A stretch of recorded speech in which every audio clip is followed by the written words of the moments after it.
Okay, UCLA.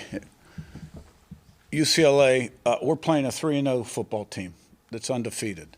That's 3-0 in the conference. Since they have retooled their staff and now have their new defensive coordinator and offensive staff in place. Very impressive football team, okay? And offensively, this team is rushing for 233 yards a game right now in their last 3 games, which would be against Penn State, Michigan State, and Maryland. Okay? Time of possession, 36 and a half minutes.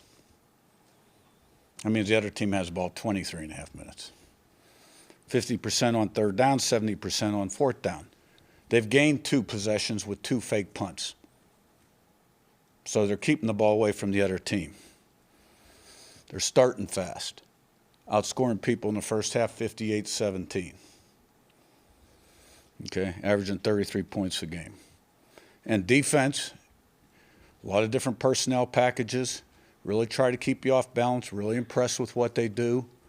When you get outside of normal down and distance situations, you see a lot of stuff. They got about 7 personnel packages, a variety of blitzes, pre-snap looks with linebackers mugged to try to confuse the quarterback a little bit.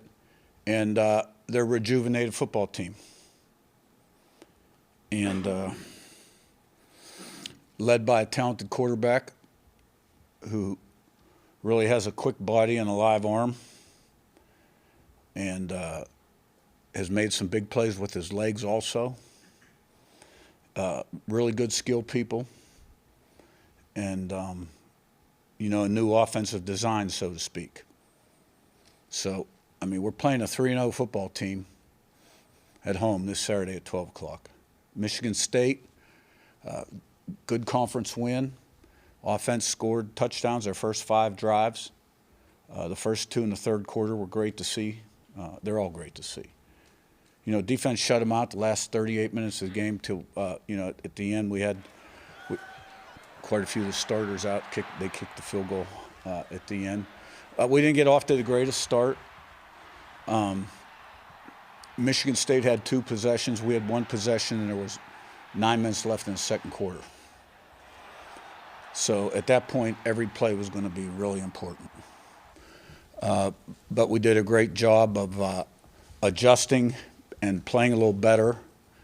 And, you know, 2/3 of the game we pitched a shutout. So special teams, we had a 22-yard punt return, made all our extra points, field goal. Both kickoff guys kicked the ball out of the end zone. We didn't punt. They punted twice, once with quarterback. So, but this is going to take tremendous preparation and effort on our part this Saturday. Questions? Just first, real quick, did you have any updates on Kellen Wyatt? Did he come out of that game? Yeah. Wyatt suffered a knee injury. Pass rushing, was engaged with the offensive tackle, got his leg extended, came down a little funny.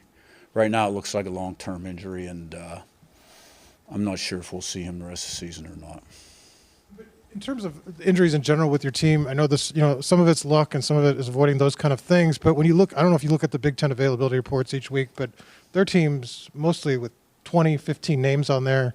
You guys have avoided that. You've talked about your practice plan, but was there like a season where you did have a lot of injuries that changed you to kind of reevaluate things? Like when did this kind of start? And is there anything specifically that you credit Derek Owings for doing with his training to sort of avoid some like the soft tissue stuff that, I mean, you see these reports. Yeah, I think Derek is key on the soft tissue stuff, because even, you know, way back, you know, JMU, for instance, we had our share of hams, and then, you know, when we hired Derek, that first year we had a couple, and we discussed it. He did a lot of research on it too, and we've had very few soft tissue things. A lot of the knees that occur nowadays can be non-contact, and you know, not much you can do about it. It's outside your control. But I've always been a relatively short practice guy. My practices probably have gotten shorter, even shorter, you know, through the years. And we do everything we can to prepare the team fully but keep them fresh and healthy. Nico Iamaleava, I guess, just like, have you seen, obviously, different play caller and maybe structurally trying to do some different things? Have you seen them use him in different ways that have really kind of unlocked maybe that dual threat ability that he's shown through this 3-0 stretch? Well, I mean, truthfully, everything we're watching right now is offensive. Their offense is the last 3 games. I haven't watched any of their offense prior to that, except for maybe what I saw on TV. And the defense really is 4 games old.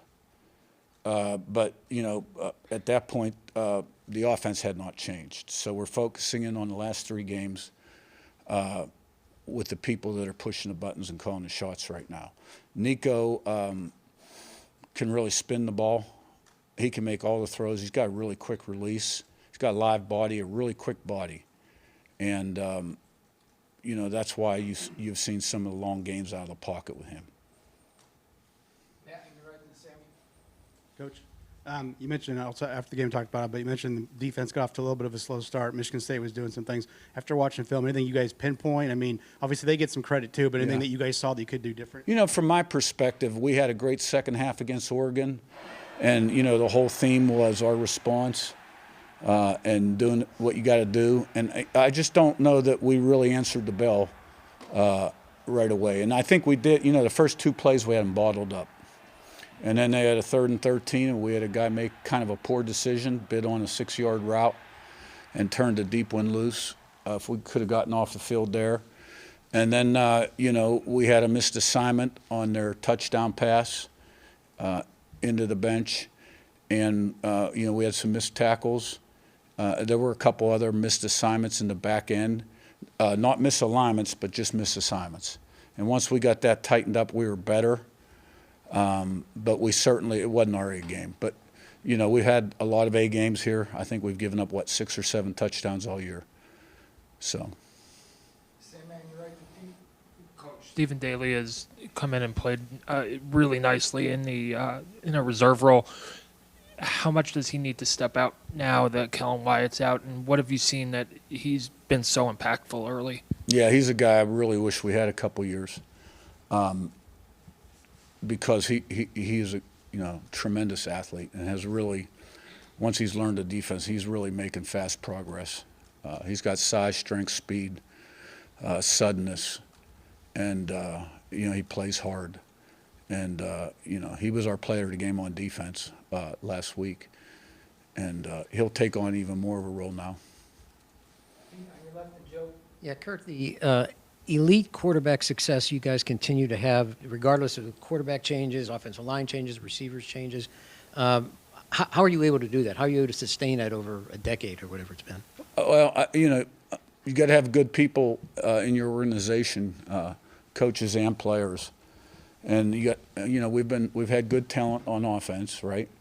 And the quarterbacks have all been a little bit different. We've played with the true dual guy. And you just design around the quarterback's strengths and the offensive strengths.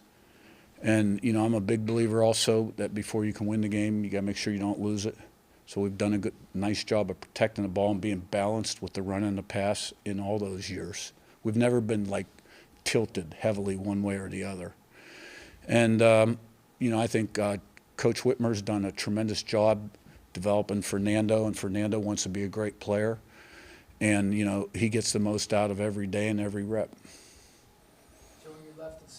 Coach, what were the conversations and process like with Scott Dolson and getting that extension, and how that kind of showed his commitment to you and the football program? He just walked in he comes in every Thursday and we chat about the game. And he popped in right before the player meetings on either Tuesday or Wednesday. I can't remember. I was watching tape. I was really consumed with prep. And he popped in for about a minute and a half and said, "This is kind of what we'd like to do. Is it okay if we call you representative?" And I said, "Sure, it'd be great." And within, within 48 hours, 36 hours, it was done.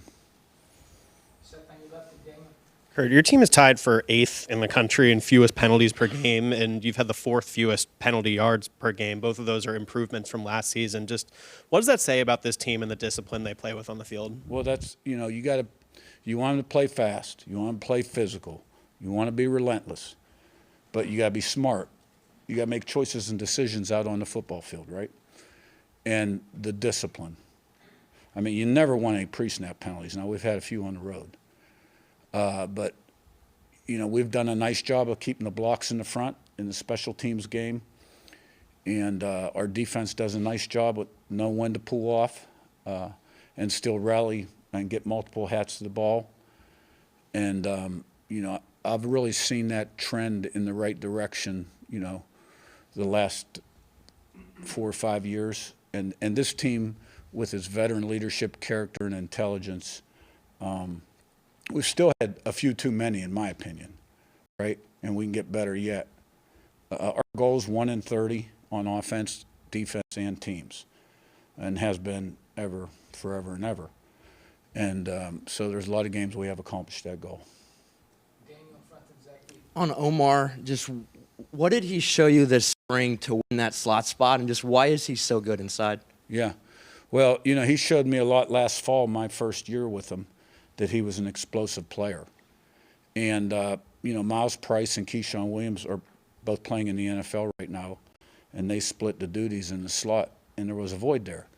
And we gave everybody an opportunity in spring ball. We stuck EJ in there, Surratt in there, Cooper in there. There were new transfers we stuck in there. And, you know, Cooper just seemed the most comfortable. But he still gets his reps outside, too. You know, 12 personnel when we're playing with 2 receivers. And we have the ability to put him outside even in 11 personnel. So, and I just think what you're seeing from him is, you know, he's older, he's more mature, he's a veteran now. He sees what's out there. And he's just becoming a lot more consistent and explosive, and he's a hard tackle. You talked about the missed assignment in that Michigan State game. How much progress have you seen the secondary make as the season's gone on? Since Kennesaw, Oregon, Illinois, you know, we still had a couple. Iowa, we were pretty good. We had a big one against Oregon. And then last week, you know, the touchdown was between the end, the defensive end and the corner. And it was more on the end. And then we had a couple, you know, with the safety in the corner. Where they got some chunks. So it's improved. But, I mean, what you did in the past, your past actions, all they do is create habits. And you're trying to create great habits. But you got to do it every day still, too, regardless of what you did in the past. And, you know, we still have to communicate a little with more urgency, get aligned a little quicker, play with a little more urgency at some spots. And we have it in us. We just got to do it. Coach, last year, as you guys had a lot of success winning the playoff, you talked about how it impacted recruiting, how it kind of opened some doors. Obviously, you're having more success this year. You just got the contract. Have you seen that really carry over and keep going and even get bigger this season as you guys continue to win? Yeah, we've had a lot of doors open up the high school route for sure. And, you know, the portal thing really doesn't even open until January 2nd unless, you know, a head coach has been let go and players going into portal. And, you know, that's my thing right now because you just don't get off the portal in 1 year or 2 years. You know, there's going to be portal needs this year. And the rules the way they are right now, I really don't I hope we take a good hard look at what we're doing.